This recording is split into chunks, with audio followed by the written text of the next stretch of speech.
and then I have to undress in front of the camera. Shall I do the intro? You take the intro. Okay. Hi folks, look, we're up on the roof again. We're not going to be able to do this very much more this year because it is starting to get cold. It's pretty cold right now, actually. Yeah. You've got that nice jumper on. I've got a t-shirt on because Johnny told me it was warm today. He lied. He lied. I should really, the gentlemanly thing to do would be for me to give you this jumper, wouldn't it? And then I have to undress in front of the camera. Are you that cold? I don't think I want to see that right now. We don't want to go there. Maybe the viewers will be really upset I just said that. Yeah. Maybe they're like, that's what we want. Let's move on. So what have we got today, Mace? Today we have some questions from Instagram. Okay. Questions from the followers on Instagram? Yes. Okay. So let's dive straight in. Hit me. Okay, so question number 1. Are you filthy rich? Am I filthy rich? The answer to that is, well, I'm going to say no, but I mean, I'm certainly a lot wealthier than I was when I was not in crypto. But filthy rich, no. I don't have a Lambo, for instance. Yet. But well, the way I think of it is that a lot of my wealth is tied up in crypto, and I have no plans on selling a lot of that crypto anytime soon. I deal in fiat as little as I possibly can. So yeah, I mean, I'm sitting on a decent sized stack. Most of it is in a hardware wallet, or several hardware wallets, I should say. But I wouldn't consider myself filthy rich in any sense of the word. Not even slightly dirty rich. Modest. Well, yeah. Okay, question number 2. How do you do research? Which sources do you use? Okay. Well, I guess it depends what sort of research I'm doing. So if I'm researching a particular project, then obviously the first place I would start is that project's website, find out as much, go through their documentation, find out as much about the project as I possibly can, delve into their white paper, delve into sort of I would say any technical stuff I can find, but actually my technical knowledge only goes so far. So the really technical stuff I generally don't bother with just because it's so difficult to understand. But once I've dug through whatever the project itself has put out, then I will do sort of more generalized internet searches. So places like Medium, Discord, GitHub, Reddit are all really good sources, sometimes straight from the horse's mouth, as it were. So sometimes members of the project, maybe the project's founder or CTO or whoever, will have an article or a blog somewhere like Medium or Discord. Other times it might be other members of the team, or it might be experts writing about it. So I'll generally trawl through at least the first couple of pages of Google on a particular project.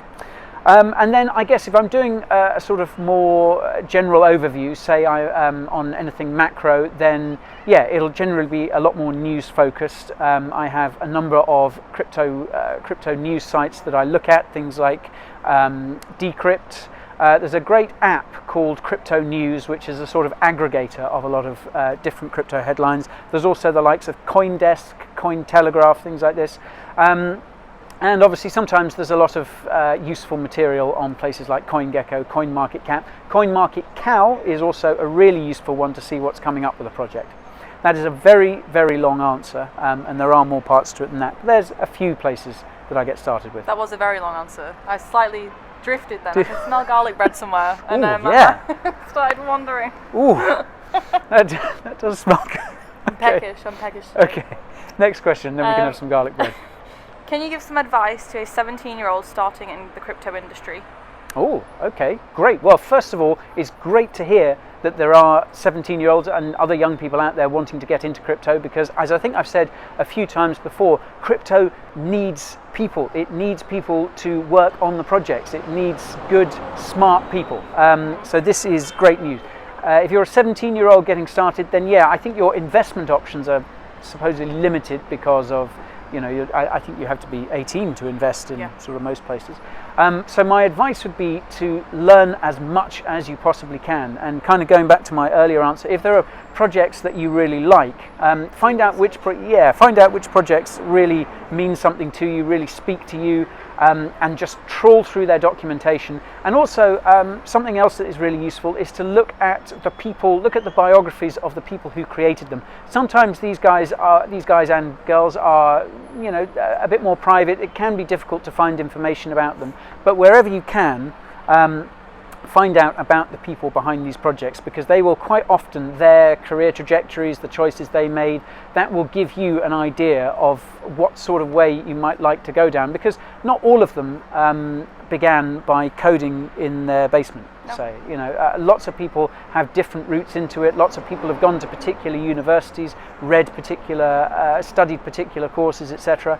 So yeah, anyone that you admire, that could be a really good way to sort of maybe plan out your own way into the industry. And I suppose my last thing to say on that would be just stick at it, because crypto is going to be around for forever. Yeah. It's only just getting going. So keep learning just as much as you can possibly learn. Watch different sources, read different books. Exactly. Just yeah. jam your brain full of knowledge. Books are great. I can always give some book recommendations another time. And yeah, keep watching Coin Bureau.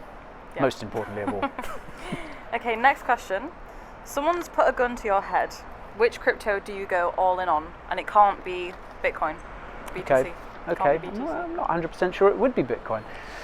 I guess if it had to be one, I'd say right now it would be Ethereum. Because there is just so much going on with the network. ETH 2.0 is coming up. Vitalik Buterin is such a smart guy, and there are so many smart guys working on Ethereum with him. Mm-hmm. That's not to say that Ethereum is perfect. Obviously, the gas fees at the moment are astronomical. Yeah, there's things that need to be ironed out. Yep. But the hope is that ETH 2.0 is going to solve these problems, and I think there's a really, really good chance that it will. Can I have one other coin? Yeah, may as well. The other coin that I really think has got a legit amount of staying power is Cosmos, Atom, the Atom coin. This is because blockchain interoperability is going to be so important for the future of crypto. There's going to be a number of different cryptos in the future. Not all of the ones that we have at the moment are going to last, but they're going to have to work together. If they can't interoperate, they're just going to become irrelevant. And Cosmos is working on blockchain interoperability, and I think that's going to be really important. And I think Atom is pretty undervalued at the moment. Nice. Another long answer. Sorry, guys. I think that was good though, because Ethereum's very well known, similar to Bitcoin. So yeah, I like that you threw something else in there. I've got to justify my choices. Okay, next question. Go-to source for reliable crypto news. Oh, okay. Yeah, I mentioned these earlier. So yeah, the four main apps on my phone are, I guess, CoinDesk, Cointelegraph, Crypto News. That's the aggregator app. And also Decrypt, but there are plenty of other ones as well. And I should point out that if you use Google, which I appreciate that not everyone does, but if you use Google News, then its algorithm will detect, presumably, that you look at a lot of crypto content, and that is often a good place to go to find other crypto stories that are maybe not on those particular apps.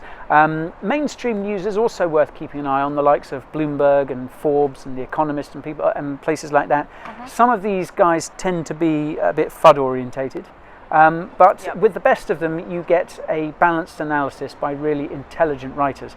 And the only other thing I would say is that when you're looking at crypto news, whatever app or platform you're using, is don't just rely on one source. So if you see a story on a site that you consider to be legit, then it's worth just checking if that's elsewhere. Just delving a little bit deeper, because sometimes stories that are patently false can get out there. And a good example is the recent one about the press release saying that Walmart was going to adopt crypto. I can't remember what crypto was it.